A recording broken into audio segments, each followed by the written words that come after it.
अस्सलाम वालेकुम।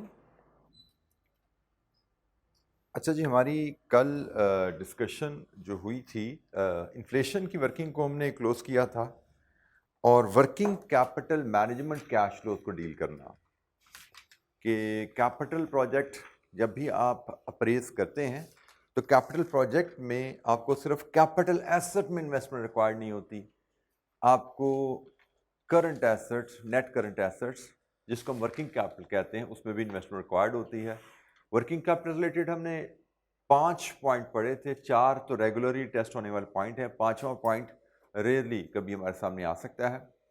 हमें जो बात पहला पॉइंट सीखा था, अगर हमें बताया जाए कि कारोबार के लिए वर्किंग कैपिटल में इन्वेस्टमेंट रिक्वायर्ड है and we are given the amount is taken as initial investment is taken as outflow at 0. Then we may be told that with the passage of time, with the growth in business activity, we may have to increase our investment in working capital. Example, पहले हमें शुरू में बताया गया कारोबार शुरू करने के लिए हमें 10 मिलियन की इन्वेस्टमेंट चाहिए, then we may have the indication कि कारोबार एक साल गुजरेगा तो फिर आपको 12 मिलियन की इन्वेस्टमेंट चाहिए होगी। In that case the additional investment is taken as outflow in the relevant year. मतलब 10 मिलियन आपने जीरो में कर दी थी, तो एक साल बाद 12 मिलियन चाहिए तो 2 million you will have to invest more. और इसी तरह अगर कभी बताया जाए आपको जी तीसरे साल जाके आपको इन्वेस्टमेंट रिक्वायरमेंट रिड्यूस होकर 8 मिलियन पर रह जाएगी, तो रिडक्शन जो होती है वर्किंग कैपिटल रिक्वायरमेंट में, that is taken as inflow in the relevant year. मतलब 4 मिलियन का हम इनफ्लो ले लेंगे तीसरे साल जाके। और ये बताया जाए या ना बताया जाए, इट इज़ अंडरस्टूड कि जब कारोबार की लाइफ आपकी ख़त्म हो जाएगी तो जितनी इन्वेस्टमेंट आपकी वर्किंग कैपिटल में रह गई है, that all investment should be recovered. जितनी इन्वेस्टमेंट रही थी, फॉर एग्जांपल 3 साल के बाद हमारा कारोबार ख़त्म हो गया तो हमारा जो 8 मिलियन वहाँ रह गया हुआ था वो रिकवर इनफ्लो ले लिया जाता है। और फाइनली लास्ट पॉइंट, बास का एग्जामिनर कहता है कारोबार तो चलता रहेगा लेकिन आप 5 साल के कैश फ्लो लेके प्रोजेक्ट की फिजिबिलिटी कीजिए। तो उस केस में 5 साल बाद कारोबार बंद तो नहीं हो रहा। जब कारोबार बंद नहीं हो रहा तो ना उस तरह के केस में आप कैपिटल एसेट की रेजिडुअल वैल्यू लेते हो और ना ही वर्किंग कैपिटल की रिकवरी लेते हो। ये रिकवरी तब आएगी जब आपको कहा जाएगा कारोबार बंद हो जाएगा और कैपिटल एसेट रेजिडुअल वैल्यू पे डिस्पोज ऑफ कर दिया जाएगा। जब कैपिटल एसेट बिकेगा तो you don't need investment in working capital as well. लेकिन अगर कैपिटल एसेट डिस्पोज ऑफ नहीं हो रहा और कारोबार चलता जा रहा है लेकिन आप 5 साल 4 साल के कैश लेके चल रहे हो, तो उस केस में हम रिकवरी नहीं करते वर्किंग कैपिटल की। जी, एनी क्वेश्चन कल के लेक्चर से? अच्छा जी, हमारी एक एडजस्टमेंट आखिरी जो रह गई है की एडजस्टमेंट, जिसके बाद हम एग्जाम लेवल क्वेश्चन करने की पोजीशन में होंगे कुछ, that is taxation in DCF. Capital investment appraisal में टैक्सेशन को कैसे हैंडल किया जाए। आप जब एक नए प्रोजेक्ट की अप्रेजल कर रहे हैं और आप उसके फ्यूचर कैश फ्लोज फोरकास्ट करते हैं एंड यू एंटिसिपेट कि नया प्रोजेक्ट करने से फ्यूचर में you will have returns, then you must remember अगर फ्यूचर में रिटर्न आएंगी तो your company may be liable to pay taxes on those returns as well. So अहम चीज, अगर हमें टैक्सेशन का रेट क्वेश्चन में दिया गया है तो इट इज अंडरस्टूड कि कंपनी जो भी फ्यूचर में किसी भी प्रोजेक्ट से रिटर्न्स जनरेट करेगी उस पे company will be liable to pay taxes. अच्छा, टैक्स के बारे में ख्याल रखना है, टैक्स प्रॉफिट्स पे पे किया जाता है, कैश फ्लो पे टैक्स नहीं लगता। टैक्सेशन टैक्सेबल प्रॉफिट पे आपको पता है ना पे किया जाता है हमारे लिए। लेकिन यहाँ पे जिंदगी आसान रखी जाती है हमारे लिए। यहाँ पे प्रॉफिट की कैलकुलेशन सिंपल है। ऑपरेटिंग कैश फ्लोज हमने कैलकुलेट करना भी सीखा था कुछ इलस्ट्रेशन में, revenue minus variable cost minus fix cost, उसको हम ऑपरेटिंग कैश फ्लोज कह रहे थे। तो जो ऑपरेटिंग कैश फ्लोज है revenue minus variable cost minus fix cost, उसमें से आप टैक्स डेप्रिसिएशन लेस कर दो तो प्रॉफिट आ जाता है और प्रॉफिट के ऊपर टैक्स पे किया जाता है। तो हमें अपनी अगर फ्यूचर में हमारे किसी प्रोजेक्ट से एनुअल टैक्स एक्सपेंस कितना बनेगा, तो हमने जो ऑपरेटिंग कैश फ्लोज कैलकुलेट करना सीखा था उसमें से टैक्स डेप्रिसिएशन कैलकुलेट करना, ये भी आप लोग ऑलरेडी सीख चुके हो, लेकिन यहाँ पे वो आसान रहेगा। यहाँ पे मैं टैक्स के लॉज के तहत टैक्स डेप्रिसिएशन कैलकुलेट नहीं करनी होगी, यहाँ पे टैक्स डेप्रिसिएशन का सिंपल सा रूल क्वेश्चन में बताया जाएगा, क्योंकि you are not suppose to know tax law in this subject. हमारे लिए यहाँ पे टैक्स का लॉ वही है जो उस क्वेश्चन में बता दिया जाएगा।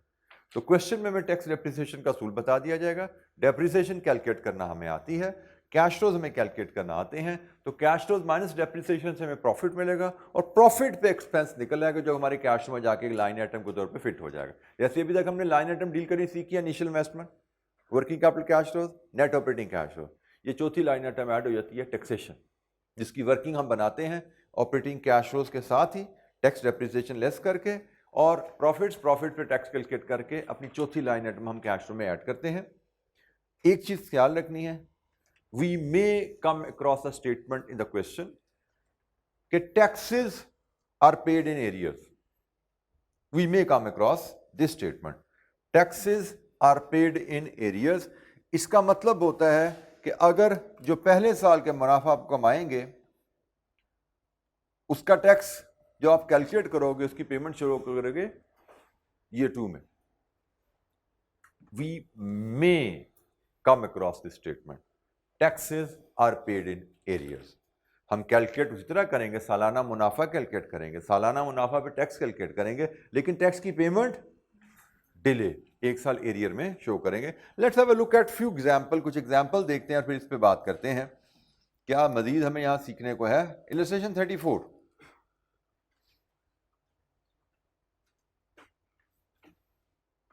ये छोटी सी इलस्ट्रेशन है जी हमारे सामने। An asset is bought on the first day of the year for 100,000 and will be used for 4 years, after which it will be disposed of on the final day of year 4 for 20,000. Net cash flows from trading. Net cash flows from trading, Samraj, operating cash flows. Net cash flows from trading will be 40,000 per annum. Tax is payable at 30%, 1 year in arrears, and tax depreciation is available on straight line basis.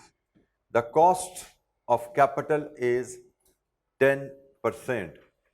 Calculate NPV of the project.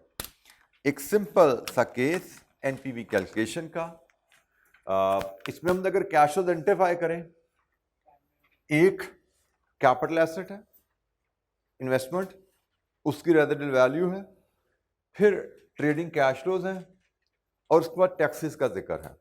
तो हमारी जो items अगर मैं बनाऊं, life कितनी है project की जी? 4 year, लेकिन टैक्सेस आ रही हैं एरियर्स। टैक्सेस एरियर का मतलब जो चौथे साल के प्रॉफिट पे टैक्स आएगा वो कहाँ जाएगा? 5वें साल जाएगा। ठीक है, तो इसका मतलब हमारे कैश फ्लोज बनने वाले हैं। डिस्क्रिप्शन 0, 1, 2, 3, 4, 5।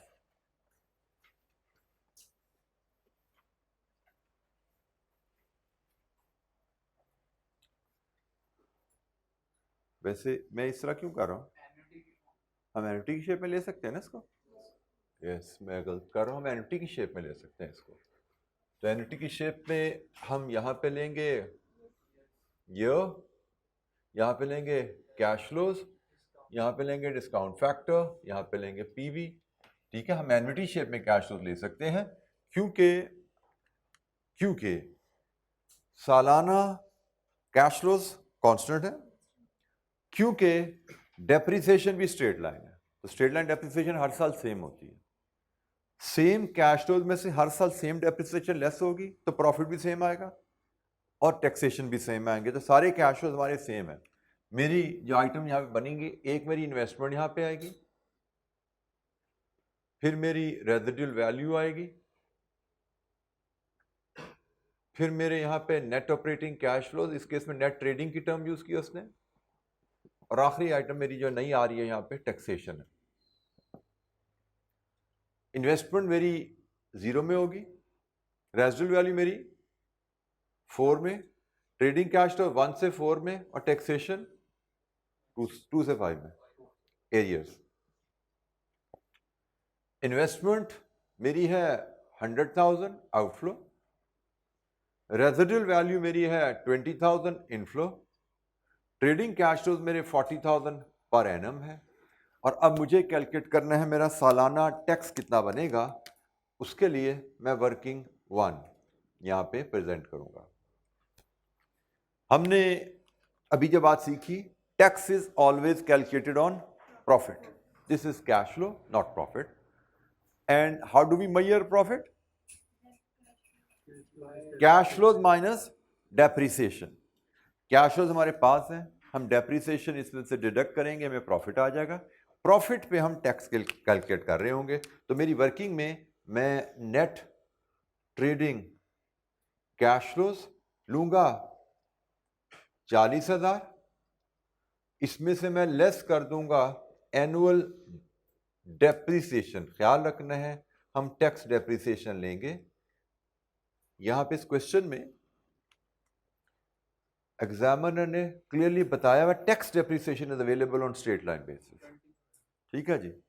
तो हमें ख्याल रखना है हम टैक्स की कैलकुलेशन के लिए डेप्रिसिएशन यहां ले रहे हैं, तो we have to take tax depreciation. इसमें तो नहीं ऐसा इशू, लेकिन क्वेश्चन ऐसे आते हैं जहां पे काउंटिंग डेप्रिसिएशन का रेट, टैक्स डेप्रिसिएशन का रेट फर्क होता है। हमें ख्याल रखना है हमें यहां पे टैक्स डेप्रिसिएशन लेनी होती है, क्योंकि हम टैक्स कंप्यूटेशन के लिए प्रॉफिट कैलकुलेट कर रहे हैं।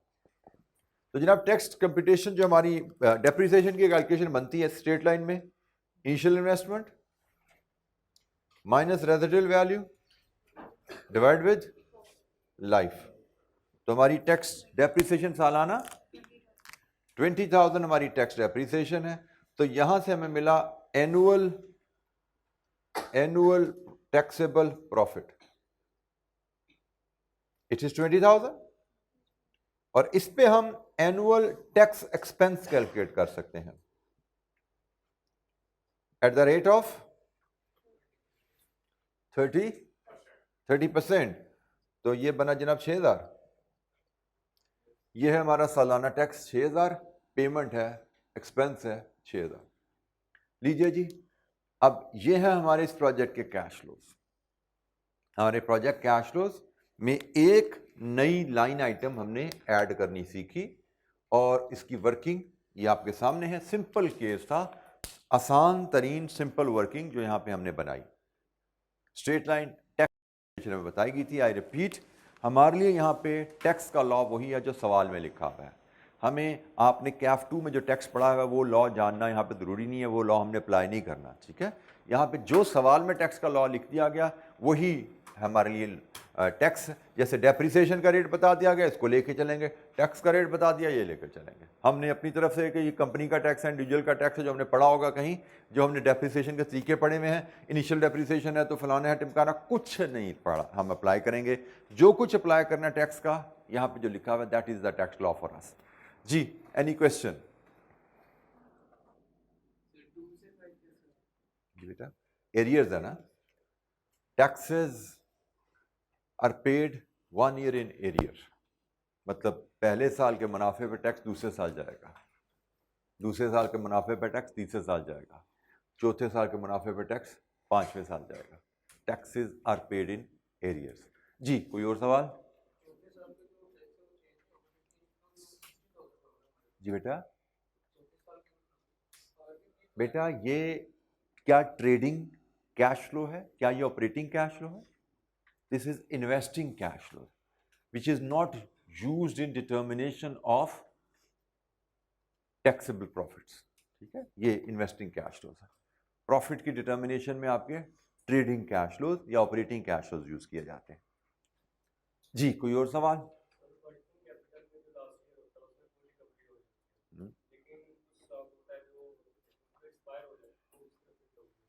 कुछ स्टॉक होता है जो एक्सपायर हो जाता है, जो स्टॉक एक्सपायर हो जाता है वो आपके प्रॉफिट एंड लॉस की कैलकुलेशन में एडजस्ट होता है। जो एक्सपायरी होती है ना, वो इस ट्रेडिंग कैश फ्लोज की में एज अ लॉस एडजस्ट हो जाता है, आप रिकवरी कॉस्ट पे ही लेते हो। ठीक है, जितनी इन्वेस्टमेंट डाली वर्किंग कैपिटल में उतनी अमाउंट रिकवर करनी है, बिका बेशक लॉस पे हो, वो लॉस इसमें रिफ्लेक्ट होता है। वर्किंग कैपिटल की रिकवरी में लॉस रिफ्लेक्ट नहीं होता। जी, कोई और सवाल? अच्छा जी, अब हमने टैक्स भी इनकॉर्पोरेट किया था, पर इसकी तो फिर कर लो ना एनपीवी। क्या है रेट, क्या डिस्काउंट फैक्टर 10% है, तो 10% का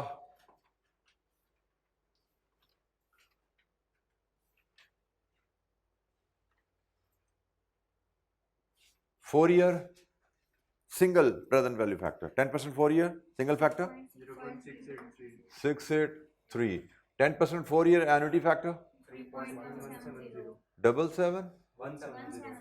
170, और ये 5 2 से 5 क्या से निकालते हैं, 5 का फैक्टर लेके 1 का माइनस करेंगे तो 5 का फैक्टर इज 791 और 0.909। लीजिए जी, अब आप प्रेजेंट वैल्यू यहां से निकाल के मुझे एनपीवी की फिगर शेयर कीजिए। NPV is 23168 positive. वेरीफाई कीजिए ये कैलकुलेशन, एनपीवी 23168।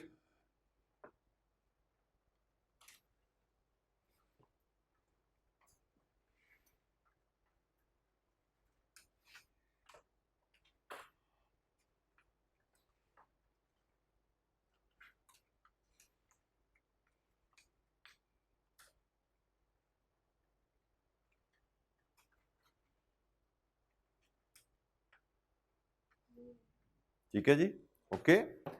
तो हमसे कहा क्या गया था, कैलकुलेट एनपीवी, तो we are done with NPV, हमें सिर्फ एनपीवी निकालनी थी। अगर हमसे कहा जाता है एवैल्यूएट द प्रोजेक्ट, तो हम कहते हैं एनपीवी पॉजिटिव है, प्रोजेक्ट इज फीजिबल। जी, एनी क्वेश्चन, किसी बच्चे को कोई गाइडेंस हेल्प चाहिए यहाँ पे?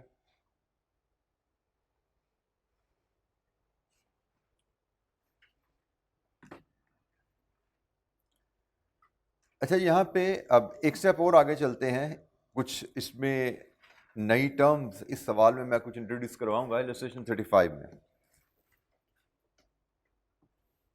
रिक्वायरमेंट है what is the tax depreciation allowed and when do they rise. सिर्फ टैक्स डेप्रिसिएशन हमने कैलकुलेट करनी सीखनी है सवाल में, क्योंकि बाकी चीज़ें तो हम बात ऑलरेडी कुछ ना कुछ कर चुके हैं। इन्वेस्टमेंट पे, रेजिडुअल वैल्यू पे, नेट ट्रेडिंग कैश फ्लोज पे बात हमारी हो चुकी भी है कुछ ना कुछ। आगे कंप्रीहेंसिव क्वेश्चन करेंगे और बातें करेंगे इस पे। फिलहाल हमारा फोकस टैक्सेशन की कैलकुलेशन में है, और टैक्सेशन की कैलकुलेशन में हम देख रहे हैं कि अगर हमारे पास ट्रेडिंग कैश फ्लोज हैं, टैक्स डेप्रिसिएशन लेस करके प्रॉफिट पे आते हैं, प्रॉफिट के ऊपर सिंपली टैक्स का रेट अप्लाई हो रहा है। तो टैक्स डेप्रिसिएशन कैलकुलेशन में थोड़ी सी आप कह लें जो एडिशनल हमें स्किल चाहिए उसकी तरफ हम चल रहे हैं, और उसमें इलस्ट्रेशन 35 हम पढ़ने जा रहे हैं। और इसकी रिक्वायरमेंट हमारी ये है, what is the tax depreciation allowed and when do they rise. सालाना टैक्स डेप्रिसिएशन का शेड्यूल बनाना है हमें। An asset is bought for 500,000 at the start of an accounting period. It is sold at the end of the third accounting period for 100,000. So 5 lakh का खरीदा asset और 3 साल के बाद आपने 1 लाख का बेच दिया। Tax depreciation is available at 25% reducing balance basis and corporation tax is 30% 1 year in arrear. Requirement है टैक्स डेप्रिसिएशन अलाउड सालाना कैलकुलेट कीजिए। हमें टैक्स डेप्रिसिएशन का शेड्यूल बनाना है जिसको हम अपने सालाना ऑपरेटिंग कैश फ्लोज में से लेस करके टैक्सेबल प्रॉफिट्स बना सकते हैं। अच्छा जी, रिड्यूसिंग बैलेंस डेप्रिसिएशन से टैक्स डेप्रिसिएशन शेड्यूल बनाना, एग्जाम में हमें नॉर्मली रिड्यूसिंग बैलेंस डेप्रिसिएशन ही आती है, और मेरे हिसाब से ये शेड्यूल जो हम बनाना सीख रहे हैं ये 2 मिनट में शेड्यूल बनता है और कम से कम इससे 3 नंबर ज़रूर होते हैं। तो it is going to be easy marks working for you. तो हम इलस्ट्रेशन 35 की वर्किंग बनाते हैं और देखते हैं इसमें हमारे लिए कुछ सीखने को है तो क्या। रिड्यूसिंग बैलेंस डेप्रिसिएशन हम 2 कॉलम में बनाते हैं। पहला कॉलम टैक्स डेप्रिसिएशन का होगा और दूसरा कॉलम हम ईयर ऑफ डेप्रिसिएशन का बनाएंगे, क्योंकि उसने हमसे 2 चीजें मांगी है ना। रिक्वायरमेंट देखो क्या, what is the tax depreciation allowed and when do they rise. तो हमें ये 2 कॉलम ही उसने मांगे हैं और हम टैक्स डेप्रिसिएशन 2 कॉलम ही कैलकुलेट करेंगे जब भी हमें सवाल में जरूरत पड़ेगी। अच्छा जी, रिड्यूसिंग बैलेंस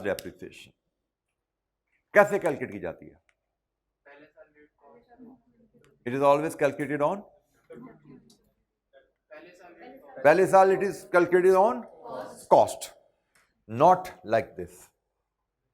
स्ट्रेट लाइन में हम cost minus residual value with divide with life कर रहे हैं, लेकिन रिड्यूसिंग बैलेंस डेप्रिसिएशन में ऐसा नहीं होता, सिंपली कॉस्ट पे रेट अप्लाई होता है। ये फर्क याद रखिएगा, स्ट्रेट लाइन में initial investment minus residual value divide with life, लेकिन रिड्यूसिंग बैलेंस में रेजिडुअल वैल्यू लेस नहीं कर देनी। यहां से भाई कितनी है कॉस्ट, 5 लाख, तो पहली डेप्रिसिएशन 5 लाख का 25% बना 1,25,000।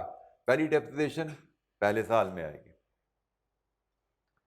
Next depreciation reducing balance depreciation है, WDV लेंगे, 5 लाख माइनस 1,25,000, 375,000, इसका 25% 93750, और लाइफ कितनी है प्रोजेक्ट की, 3 साल, इसका मतलब third year is going to be your last depreciation. अब यहां पे तवज्जो कीजिएगा,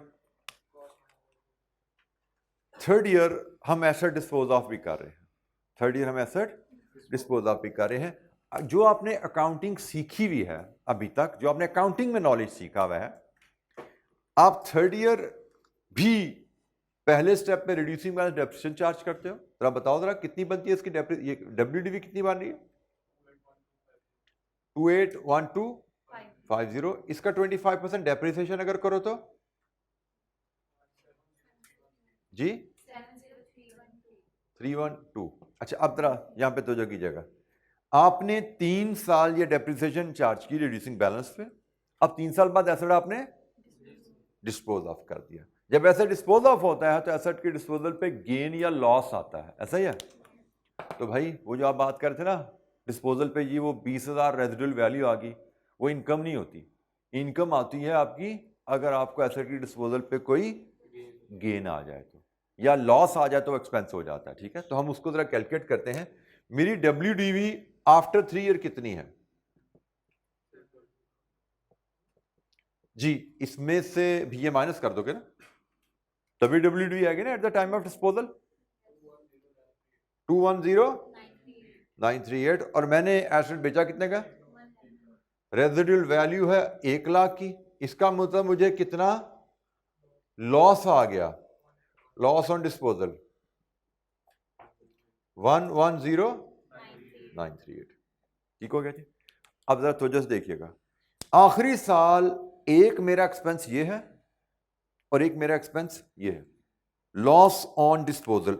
आखिरी साल मेरे 2 एक्सपेंस बन रहे हैं, इन दोनों का अगर टोटल करूं तो कितना बन जाता है total, 17031, sorry my mistake, this is the loss, मैंने गलत टिक कर दिया, ये लॉस है भाई, 181,250, ये मेरा लॉस बन रहा है, तो टोटल एक्सपेंस बन रहा है आखिरी साल का रिलेटेड टू एसेट। एक डेप्रिसिएशन, फिर एसेट बेच दिया तो लॉस ऑन डिस्पोजल। अच्छा, हम एग्जामिनेशन में इस वर्किंग को स्मार्टली प्रेजेंट कर सकते हैं, बजाय इसके मैं एक बार यहां निकालूं एक बार यहां निकालूं और दोनों का सम करूं, क्योंकि ये भी एक्सपेंस है, इसको भी मुझे काउंट फॉर करना है। हम एग्जामिनेशन में इसको स्मार्टली प्रेजेंट ऐसे करते हैं कि मैं ये अरेज करने लगा जी, मैं ये वर्किंग नहीं कैलकुलेट करूंगा, आखिरी साल मैं ये कैलकुलेट नहीं करूंगा, बल्कि आखिरी साल कैलकुलेट करने से पहले मैं यहां पे डेप्रिशिएबल अमाउंट ले आऊंगा। डेप्रिशिएबल अमाउंट क्या होती है जी, कॉस्ट माइनस रेजिडुअल वैल्यू। तो हमारे इस एसेट की डेप्रिशिएबल अमाउंट कितनी है, 5 लाख माइनस 1 लाख, ऐसा ही है, 4 लाख इस एसेट की डेप्रिशिएबल अमाउंट है। And how do we define the depreciable amount, it is the total depreciation available over the life, ऐसा ही है। तो भाई ये टोटल डेप्रिसिएशन अवेलेबल है, पहले कितनी क्लेम कर चुका हूं, माइनस कर दो, देखो आखिरी साल क्या आती है,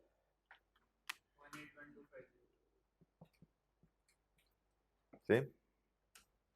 तो 2 वर्किंग की बजाय हम एक वर्किंग में ही इसको हैंडल कर जाएंगे।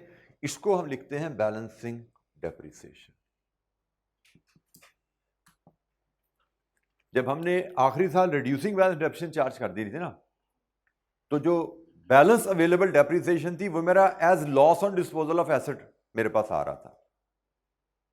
डेप्रिशिएबल अमाउंट के कॉन्टेक्स्ट में अगर बात करें तो बेसिकली मेरी टोटल 4 लाख की डेप्रिसिएशन में इससे ये डेप्रिसिएशन रह गई थी, तो मैंने कहा ये आखिरी साल चार्ज कर दो, बजाय इसके कि मैं रिड्यूसिंग बैलेंस में यहाँ कैलकुलेट करूँ और फिर लॉस अलग कैलकुलेट करूँ, 2 वर्किंग बनाऊँ। मैं एक वर्किंग से अपना काम कर सकता हूँ, मुझे इस वर्किंग की ज़रूरत नहीं है, आई कैन सेव टाइम। अच्छा, आपको एग्जामिनर सोल्यूशन में अक्सर ये वर्किंग ज़्यादा नजर आएगी, आपको ज़रूरत नहीं, क्योंकि एग्जामिनेशन में हमें वैल्यू पे पहुंचना है। वैल्यू पे पहुंचने का मेथड वी आर फ्लेक्सिबल, हम फ्लेक्सिबिलिटी रखते हैं, ठीक है।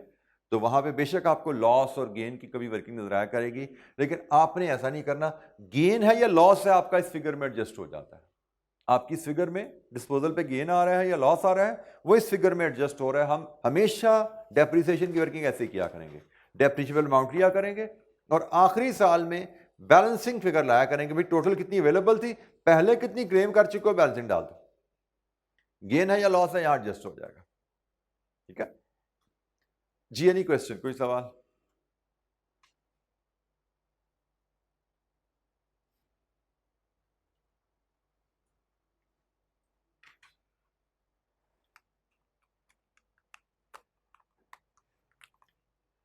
अच्छा, एक स्टेप और आगे चलते हैं, एक और एक्टिविटी करते हैं इसी चीज को सीखने के लिए, मजीद प्रैक्टिस करने के लिए। इलस्ट्रेशन नंबर 36, रिक्वायरमेंट है, if the companies cost of capital is 12%, should the project be accepted?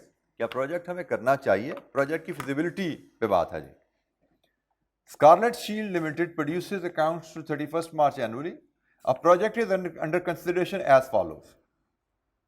Investment 1st April 20x1 को 9 लाख की, इनफ्लोज 1 साल बाद 3,50,000, 2 साल बाद 4 लाख, 3 साल बाद 4,50,000, 3 साल लाइफ है जी प्रोजेक्ट की गालबन। Equipment has a scrap value of 150,000 at the end of 3 years. Company pays corporation tax at 30% at the end of the year, following that for which tax is charged, मतलब arrears में, following that जिस साल का tax है उसके अगले साल पे होता है, मतलब ये एरियर्स की कहानी है। Investment will qualify for tax depreciation at 25% per annum on reducing balance. Cost of capital 12%, should project be accepted? Feasibility project की हमने evaluate करनी है। प्रोजेक्ट लाइफ है 3 साल, टैक्सेस है एरियर में, इसका मतलब तीसरे साल के प्रॉफिट का टैक्स जाएगा चौथे साल। कैश फ्लोज हर साल बदल रहे हैं, डेप्रिसिएशन ने भी हर साल बदलना है, तो हमारे कैश फ्लोज चेंज हो रहे हैं हर साल। हमारा फॉर्मेट जो है वो चेंजिंग कैश फ्लोज वाला लगना है जी यहाँ पर, ठीक है जी, चेंजिंग कैश फ्लोज वाला फॉर्मेट लगना है। तो आप इलस्ट्रेशन 36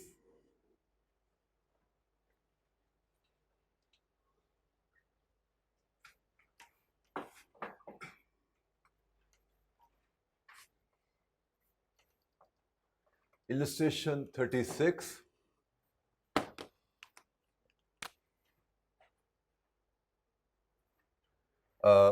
जीरो से 4 तक जाना है, तो 0, 1, 2, 3 and 4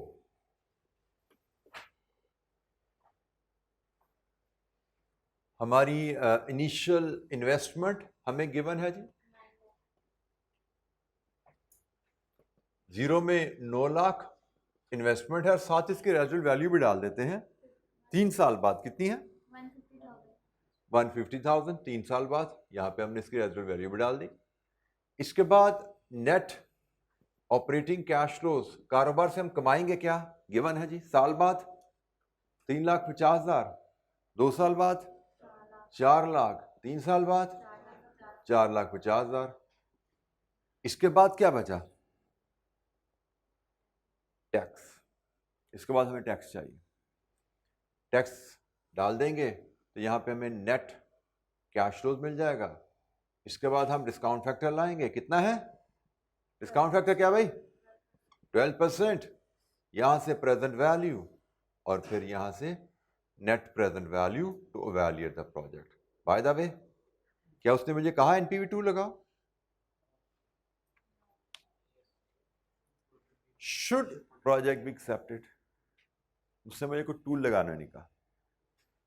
यहां पे कह सकता था using NPV evaluate the project, using IRR evaluate the project, ठीक है, using payback evaluate the project। उसने कहा जी नहीं, evaluate the project, बताओ feasible है या नहीं है।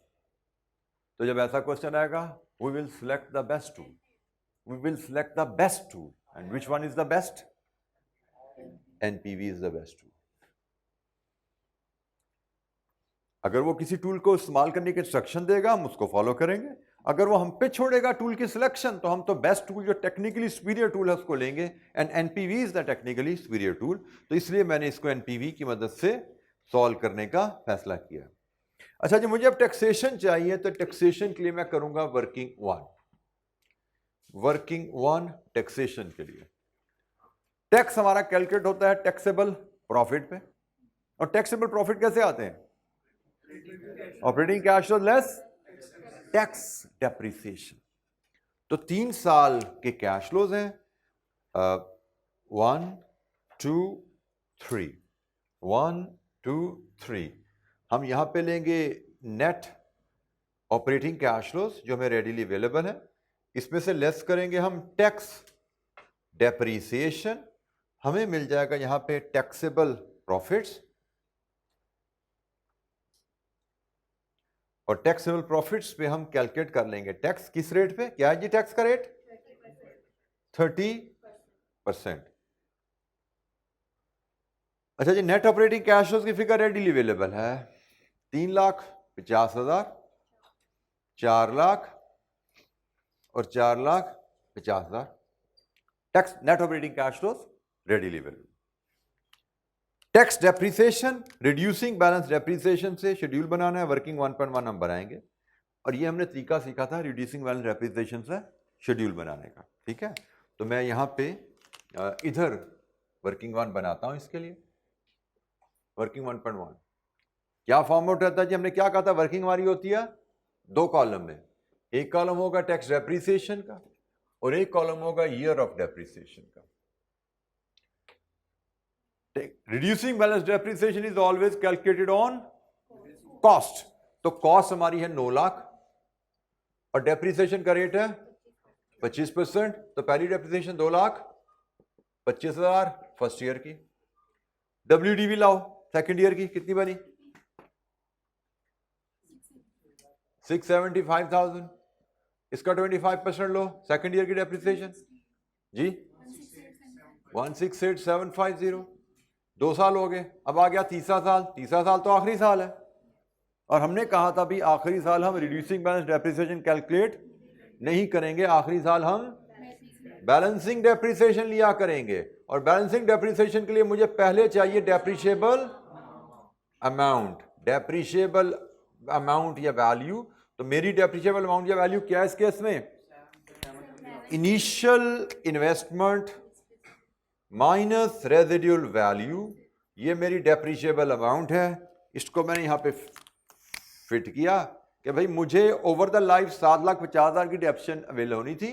कितनी कर चुके हैं पहले लेस कर दो, बाकी क्या बची?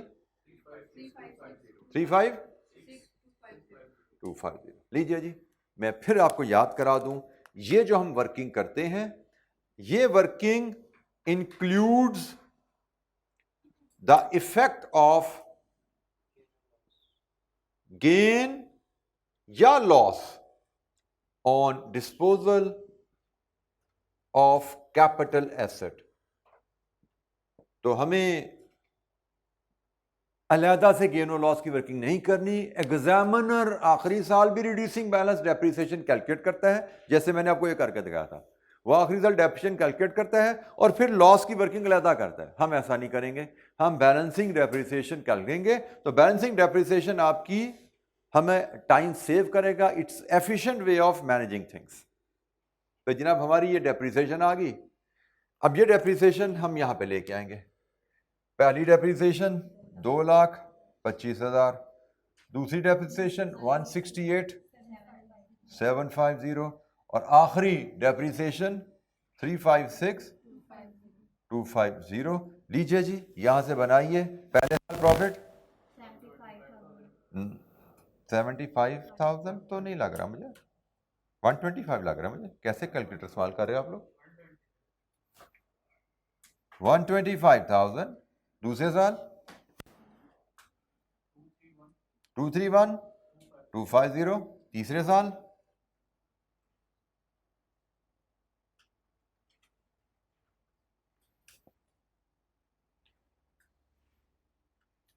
93,750 जी। 30% के हिसाब से टैक्स कैलकुलेट करो आप। 125 का 30% 37,500 और 231,250 इसका 30% 69,375 और 93,750 का 30% 28,125। लीजिए जी, taxes are paid in arrears. तो पहले साल देखिएगा, पहले साल का प्रॉफिट है, इसका टैक्स जाएगा यहाँ पे। पेमेंट है 37,500 की। दूसरे साल का टैक्स है यहाँ पे 69,375 और आखिरी साल का टैक्स है यहाँ पे 28,125। लीजिए जी, ये हमारे कैश फ्लोज पूरे हो गए हैं। अब हम हर कॉलम का टोटल करेंगे। 9 लाख, 3,50,000, ये कितना बना? 362,500। इसका टोटल, ये यहां से उठाना भाई, टोटल इधर से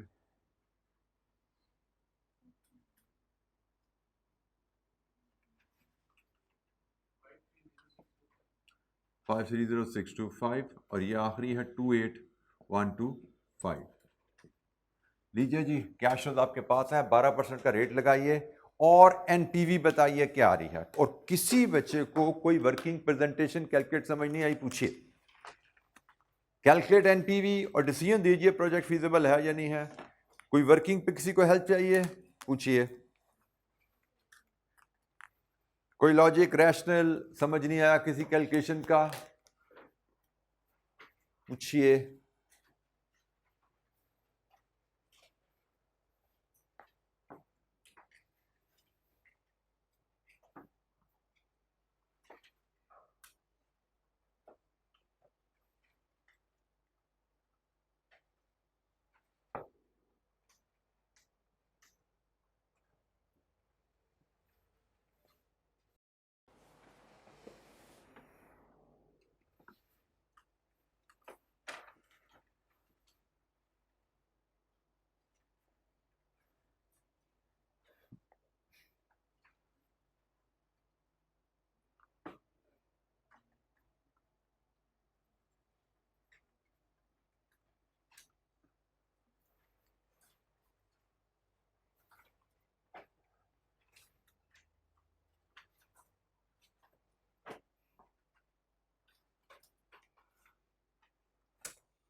NPV and then the decision.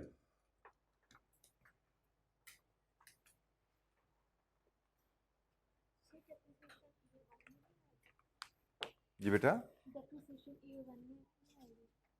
बेटा डेप्रिसिएशन तो ईयर 1 में ही लिया मैंने। 225,000 डेप्रिसिएशन ईयर 1 के कैश फ्लो में से माइनस नहीं की। डेप्रिसिएशन ये वर्किंग 1 में नजर आ रही है आपको बेटा, 3,50,000 में से।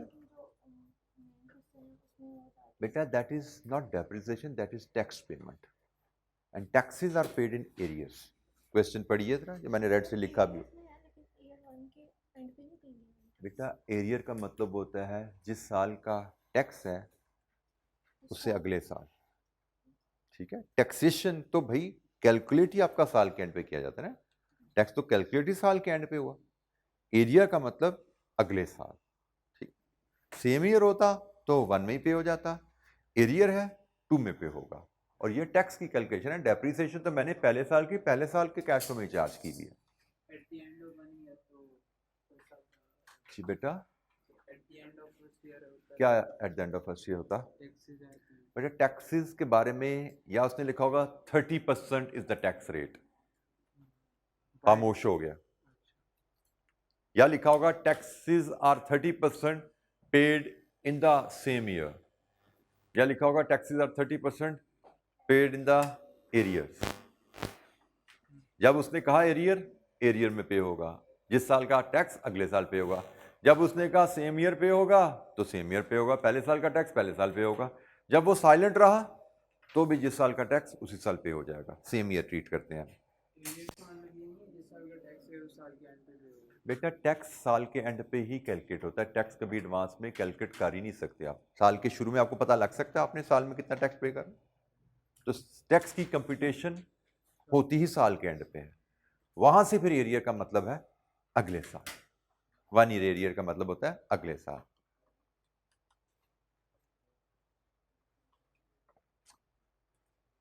जी, any other question? NPV calculation को कंप्लीट कीजिए जनाब। क्या आ रही है एनपीवी? 61380 positive, 61380 positive. तो इसका मतलब प्रोजेक्ट इज फीजिबल, क्योंकि हमसे पूछा गया था एवैल्यूएट द प्रोजेक्ट, बताइए प्रोजेक्ट फीजिबल है या नहीं है। So we must tell the decision, should project be accepted. तो हमारा डिसीजन है yes, as NPV is positive so project should be accepted.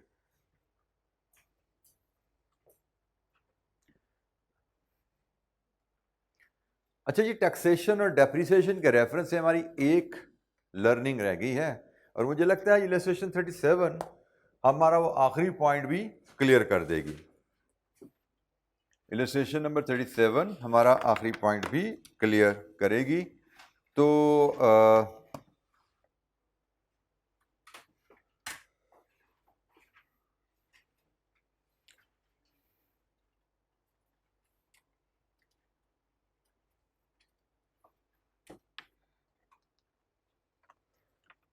Illustration 37 में हमसे कहा जा रहा है जी, should machinery be accepted. Again हमें फिजिबिलिटी पे बात करनी है।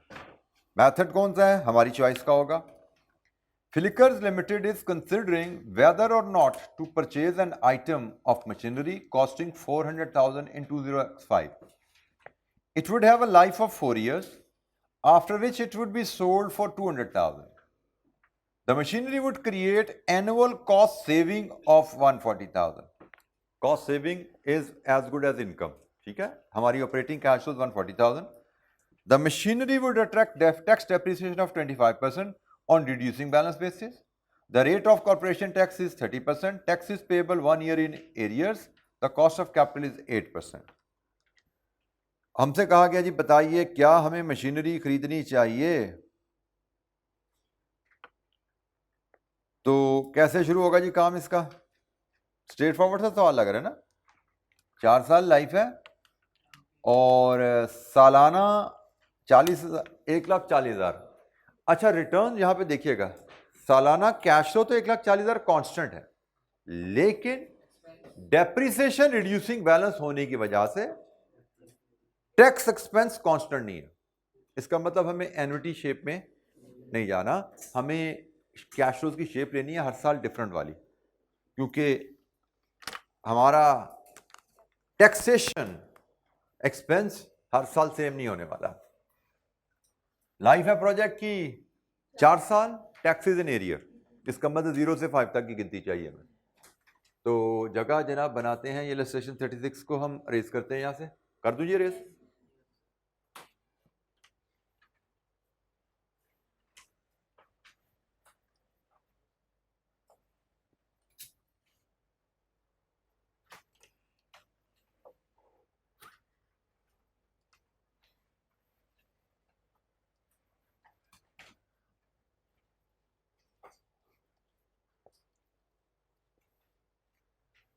अच्छा जी, तो इलस्ट्रेशन नंबर 37 अब हम देख रहे हैं, और इसके लिए 0 इन्वेस्टमेंट के लिए 1, 2, 3, 4 साल प्रोजेक्ट का और 5,000 टैक्स का।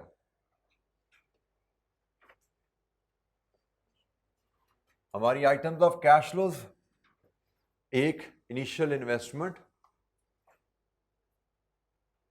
फिर एनुअल कॉस्ट सेविंग है, this is as good as net operating cash flows, and then taxation.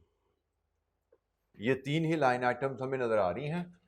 यहां से हम फिर net cash flows, discount factor cost of capital पे क्या है 8%, देन प्रेजेंट वैल्यू, और इसके बाद नेट प्रेजेंट वैल्यू का टूल हम अप्लाई करने जा रहे हैं। लीजिए जी, ये हमारा फॉर्मेट हो गया। वैल्यू शीट कहते हैं। इनिशियल इन्वेस्टमेंट कितनी है 4 लाख, जीरो में ली जाती है। रेजिडुअल वैल्यू कितनी है 2 लाख, कितने साल बाद, लाइफ 4 साल है तो 4 साल बाद 2 लाख। कॉस्ट सेविंग, सालाना कैश फ्लो कितना कमाएंगे इस बिजनेस से 1,40,000, कांस्टेंट लेंगे 1,40,000 4 साल तक।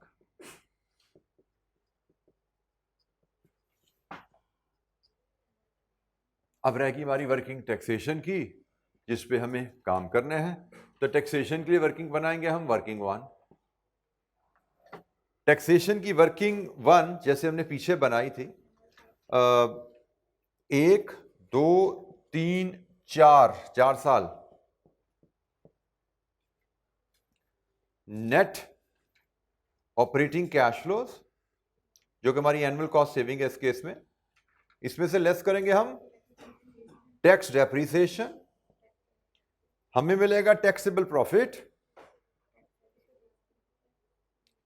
इस पे कैलकुलेट करेंगे टैक्स किस रेट पे 30% पे, tax at the rate of 30%।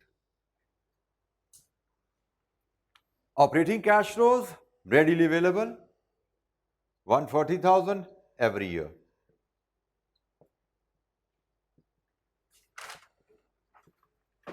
Tax depreciation as before हम वर्किंग 1.1 बनाएंगे, और टैक्स डेप्रिसिएशन वर्किंग 1.1 जनाब ये बनी हुई है। मैं इसी फॉर्मेट को जरा दोबारा ब्लैंक करता हूं और इसी फॉर्मेट को हम यूज करते हैं। तवज्जो कीजिएगा, इसमें आपने एक नई चीज सीखनी है।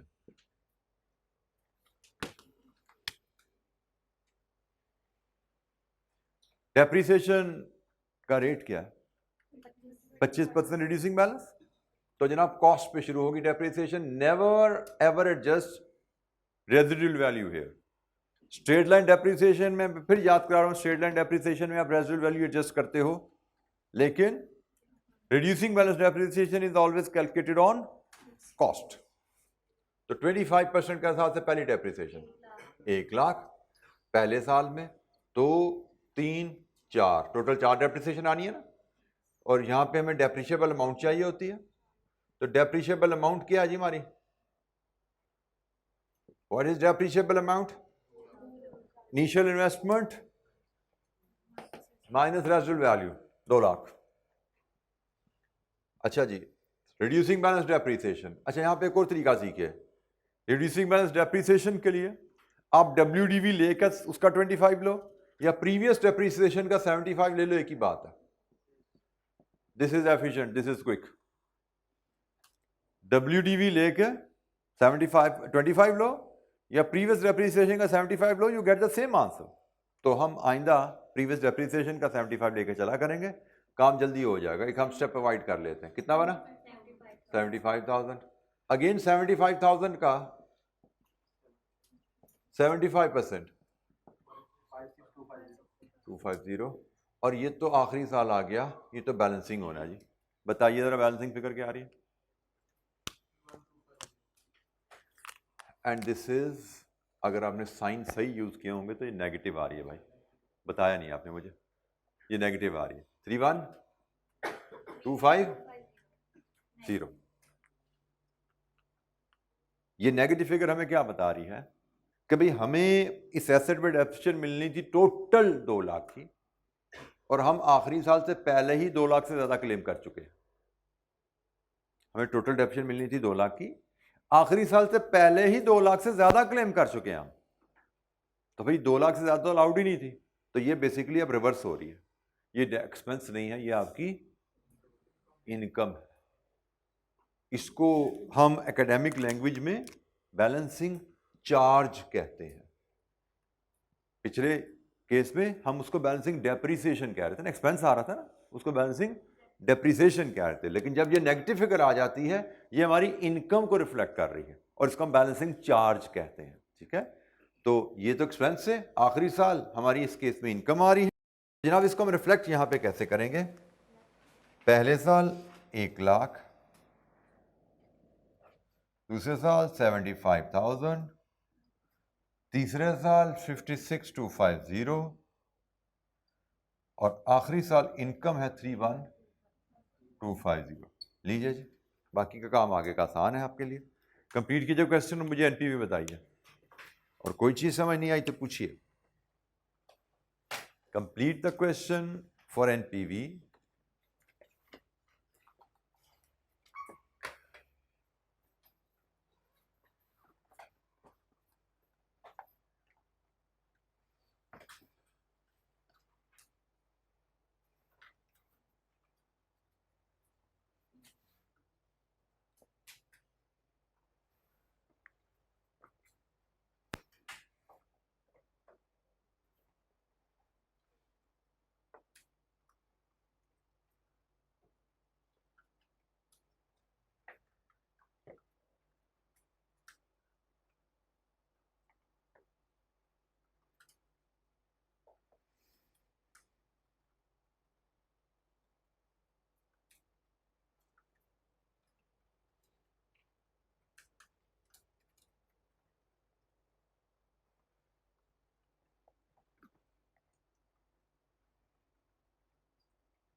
जी जनाब, क्या आ रही है एनपीवी इस केस में?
-15540 वेरीफाई कीजिए जनाब जी।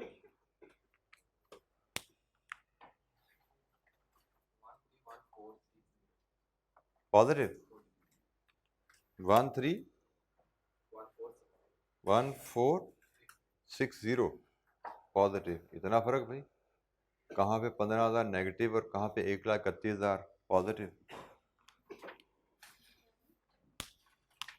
देखो आंसर पीछे से, ये ठीक है।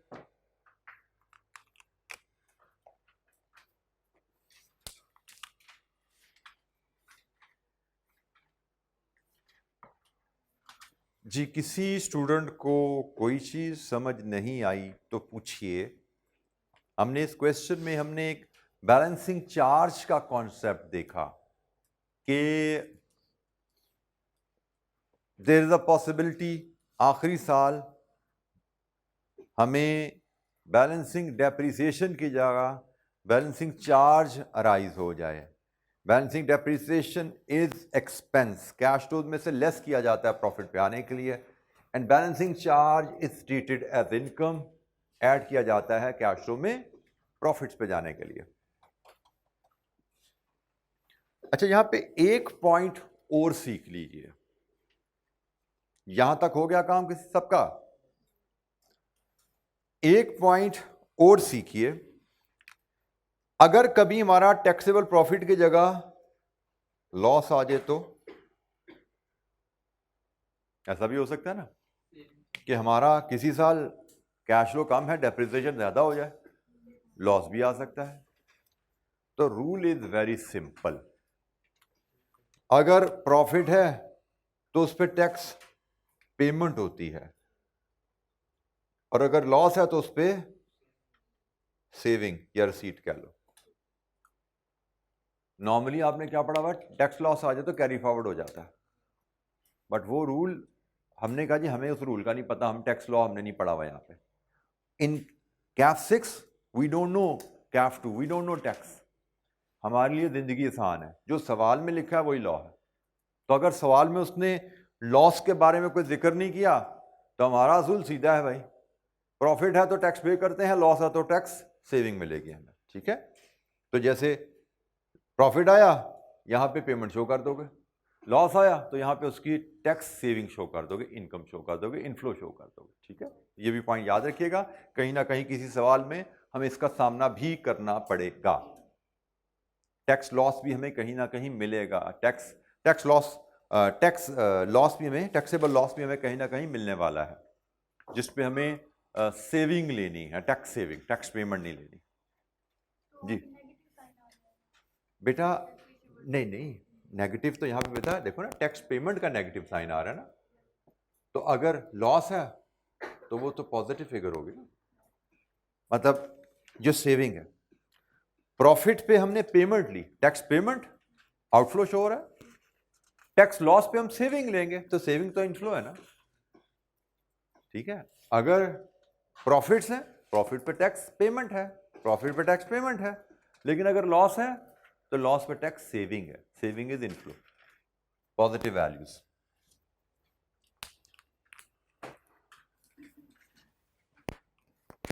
जी, एनी क्वेश्चन?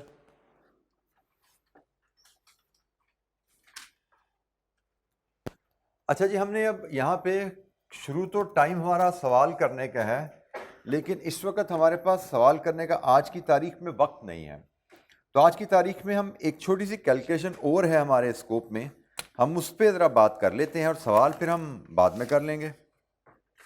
और वो स्कोप है, वो कैलकुलेशन है जी, अगेन शायद आपने डील किया हो फ्यूचर वैल्यू ऑफ एन्युटी से।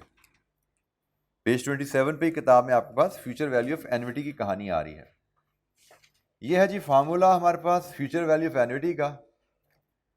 फ्यूचर वैल्यू ऑफ एन्युटी कि आप एक कांस्टेंट अमाउंट रेगुलर इंटरवल पे अगर आप इन्वेस्ट कर रहे हैं तो आफ्टर सर्टेन पीरियड वो अमाउंट अक्यूमुलेट होकर विद रिटर्न कितनी बन जाती है, फ्यूचर वैल्यू ऑफ एन्युटी। हमने प्रेजेंट वैल्यू ऑफ एन्युटी से डील किया था ना कि भी हमें रेगुलर कैश फ्लोज आ रहे हैं या रेगुलर कैश फ्लो जा रहे हैं उनकी पीवी लेना, ये रिवर्स है। रेगुलर इन्वेस्टमेंट हो रही है कांस्टेंट अमाउंट की, रेगुलर इन्वेस्टमेंट एन्युटी इन्वेस्ट हो रही है, तो उसकी फ्यूचर वैल्यू क्या बनेगी जनाब? ये एक बेसिक फॉर्मूला है ऑर्डिनरी या इसको नॉर्मल एन्युटी। अगर नॉर्मल एन्युटी है तो उसकी फ्यूचर वैल्यू लेने का फॉर्मूला है sum is equal to annual investment 1 plus R, किस रेट पे इन्वेस्टमेंट हो रही है, कितने साल तक इन्वेस्टमेंट होगी, -1 ओवर आर। ये है नॉर्मल एन्युटी की फ्यूचर वैल्यू कैलकुलेट करने का फॉर्मूला। और एन्युटी ड्यू से मुराद एडवांस एन्युटी। अगर आप एडवांस एन्युटी ले रहे हो तो इस फॉर्मूले में सिंपली 1 प्लस आर ऐड हो जाता है। ठीक है, ये थोड़ी सी किताब में फॉर्मेटिंग थोड़ी सी हुई हुई है, ये ब्रैकेट थोड़ी ऊपर खिसकी हुई है, तो बस ये समझ लीजिएगा, बहुत ज़्यादा इशू नहीं है। ये तो बहरहाल ये फार्मूला नॉर्मल का और एडवांस एन्युटी का फार्मूला है। इनकी एक्टिविटीज़ हमारे पास एक एक इलस्ट्रेशन हम दोनों की देखते हैं, सिंपल सी इलस्ट्रेशन है, उससे में ये कॉन्सेप्ट क्लियर हो जाएगा। लीजिए जी पहली एग्जांपल, बल्कि यहीं पे डेमोन्स्ट्रेशन ही हम ले लेते हैं यहाँ पे।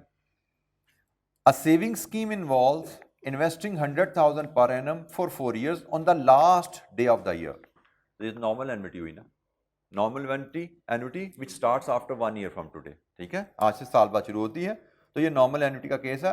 1 लाख सालाना 4 साल तक last day of the year. तो सबसे पहले हमने फार्मूला सेलेक्ट किया, this is a formula which is required, हमें ये फार्मूला चाहिए। इस फार्मूले में अब हम वैल्यू फीड करेंगे। अच्छा जी, अब फार्मूले में यहाँ पे मेरे पास तो गलती आ रही है, आपके पास यहाँ पे किताब में है? हाँ जी, किताब में भी गलती हुई है जी।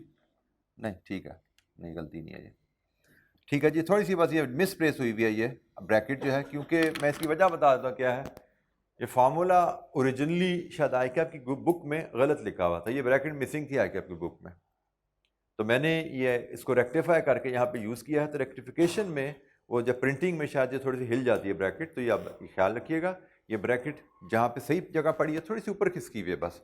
तो जनाब हमारी एनुअल वैल्यू जो है sum, this is our x 1 lakh, this is our n 4, और ये है जनाब हमारा आर 10%। ठीक है जी, आर यहाँ पे भी आ गया, आर यहाँ पे भी आ गया।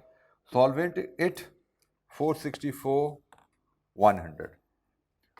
हर साल 1 लाख आप इन्वेस्ट करें और हर साल के एंड पे इन्वेस्ट करें, तो 4 साल बाद आपके पास इतना पैसा इकट्ठा हो जाएगा। ये एन्युटी की फ्यूचर वैल्यू कैलकुलेट करने का फार्मूला है। बाय द वे हम इसको प्रूफ भी कर सकते हैं, जस्ट थोड़ी सी एक्टिविटी के तौर पे मैं इसको प्रूफ भी करता हूं आपके सामने कि भाई ये क्या वाकई ऐसा होने वाला है। मैंने 4 साल 1 लाख इन्वेस्ट करना है साल के एंड पे, मतलब मेरी पहली इन्वेस्टमेंट साल बाद होगी 1 लाख की, दूसरी इन्वेस्टमेंट 2 साल बाद होगी 1 लाख की, तीसरी इन्वेस्टमेंट फिर 1 लाख की होगी 3 साल बाद, चौथी इन्वेस्टमेंट फिर 1 लाख की। ये पैसा मेरा कितने साल इन्वेस्ट रहा? 1, 2, 3, क्योंकि मैंने यहां पे पैसे विड्रॉ कर लेने। ये पैसा मेरा 1, 2, 3 साल इन्वेस्ट रहा, 10% के हिसाब से 3 साल इस पे इनकम आई। ये पैसा कितने साल इन्वेस्ट रहा? 1, 2, इस पे 10% के हिसाब से 2 साल इनकम आई। ये कितने साल इन्वेस्ट रहा? और ये इस पे तो कोई इनकम आई नहीं, जो तो मैंने डाले 4 साल बाद, डाला साथ ही निकाल लिया। तो जनाब आप बोलिए ये कितना बना? 133 100। ये कितना बना? 121,000। ये 110,000 और ये 100,000 का 100,000 ही रहा। टोटल देखो SN कितना बना? It should be 464 100, 464। तो ये आपका क्या प्रूफ आ गया कि अगर हम 1 लाख इन्वेस्ट कर रहे हैं सालाना और पहली इन्वेस्टमेंट साल बाद है, तो 4 साल में हमारे पास कितने पैसे इकट्ठे होंगे?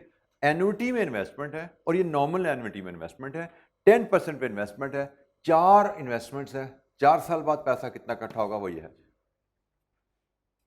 तो नॉर्मल एन्युटी की फ्यूचर वैल्यू कैलकुलेट करना, ये जो फॉर्मूला हमने यहाँ पे अप्लाई किया था इसको मैथमेटिकली हमने प्रूफ भी करके देख लिया, भाई ठीक है, ये फार्मूला जो हमने इस्तेमाल किया ठीक था। अच्छा, ये अगर कहानी थोड़ी सी बदल जाए, वो कहता जी साल के शुरू में नहीं, कहानी वही है 1,04,000 साल, लेकिन first day of the year, तो हमने कहा जी फार्मूले में थोड़ा सा चेंज आता है, ये एक एडिशनल फैक्टर इसमें आ जाता है। अगर एडवांस एन्युटी हो जाए, ये फार्मूला वही है एज बिफोर, लेकिन एन्युटी एडवांस हो जाए इंटू 1+R हो जाता है। तो इस केस में अगर वही 4 पेमेंट्स हैं लेकिन एडवांस में है, तो हमारी पीवी बन रही है 5,10,510, हमारी पीवी ये बन रही है। हम चाहें तो इसको भी हम वेरीफाई कर सकते हैं। कैसे? अब हमारे कैश फ्लो जो है ना 1 2 3 4 नहीं है, अब हमारे कैश फ्लो की टाइमिंग क्या है? 0 1 2 3, यही है। जब ये 0 में है तो इसका ये 4 है, एग्रीड। जब ये 3 है, सॉरी ये 3 है, ये 2 है और ये 1 है, आप सॉल्व करोगे सारी वैल्यूज रिवाइज होंगी, आपका यहाँ पे एंड में वही 510 ही आ रहा होगा। बेसिकली आप यहाँ से देख रहे हो ना, हर वैल्यू हमारी 1+R से मल्टीप्लाई खा गई है ना, यही हुआ ना। 1.1 से मल्टीप्लाई ये हो गया, ये भी 1.1 से मल्टीप्लाई हो गया, ये भी 1.1 से मल्टीप्लाई हो गया, ये भी 1.1 से मल्टीप्लाई होगा। यही फार्मूले में चेंज किया हमने। हमने क्या कहा है कि भाई जो हमारी वैल्यूज आ रही हैं इन सबको 1.1 से मल्टीप्लाई कर दो, ठीक है। तो हर एक को अलग-अलग 1.1 से मल्टीप्लाई करो या टोटल लेके उसको 1.1 से मल्टीप्लाई कर दो, एक ही बात है ना। 1.1 तो कॉमन था बीच में।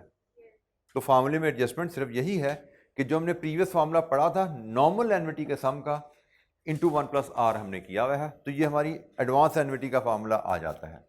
सो sum of future value of annuity, कि अगर हम रेगुलर इंटरवल्स पे कोई अमाउंट इन्वेस्ट कर रहे हैं तो वो इन्वेस्टमेंट हमारी फ्यूचर में कितनी अमाउंट बन जाती है।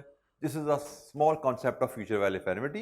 ये कॉन्सेप्ट अभी तक हमारे पेपर में कहीं यूज नहीं हुआ, इसका इन्वेस्टमेंट अप्रेजल से भी कोई ताल्लुक बनता नहीं है वैसे, क्योंकि इन्वेस्टमेंट अप्रेजल में हम और अंदाज में डिस्कशन कर रहे होते हैं, लेकिन स्टैंडर्ड ऑन कैलकुलेशन है। कोई एमसीक्यूज हमें एक आध नंबर का इस पे आ सकता है, so we must not forget this calculation. इस पे मजीद कुछ एक्टिविटीज हम करेंगे, लेकिन कल हम एक आध सवाल करेंगे, पास पेपर के क्वेश्चन शुरू करें कल नहीं, सॉरी अब तो हम गए नेक्स्ट वीक इंशाअल्लाह, ठीक हो गया। अब तो नेक्स्ट वीक गया हमारा, तो नेक्स्ट वीक जब मिलेंगे तो हम पास पेपर क्वेश्चंस भी कर रहे होंगे इस चैप्टर के, और इसमें भी थोड़ी सी एक्टिविटीज़ मजीद कर रहे होंगे इंशाअल्लाह, ठीक है।